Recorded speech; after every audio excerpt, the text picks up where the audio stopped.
Hello दोस्तों, हम अक्सर पढ़ते हैं कि यजुर्वेद शुक्ल तथा कृष्ण दो प्रकार का है। यजुर्वेद के शुक्ल तथा कृष्ण इन दो भागों में विभाजित होने के पीछे क्या कारण है, आज हम इसके बारे में जानने की कोशिश करेंगे।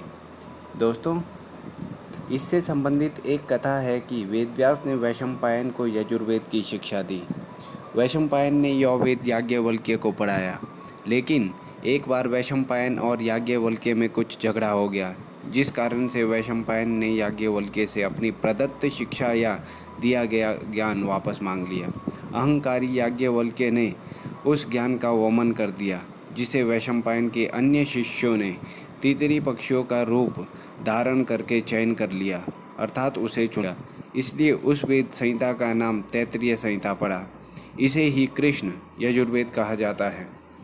उधर याज्ञवल्क्य ने पुरानी शिक्षा का वमन या उल्टी करने के बाद नवीन वेद विद्या की प्राप्ति के लिए सूर्य देवता की आराधना की। याज्ञवल्क्य की आराधना से प्रसन्न होकर सूर्य ने वाजी अर्थात अश्व का रूप धारण कर याज्ञवल्क्य को नई संहिता प्रदान की।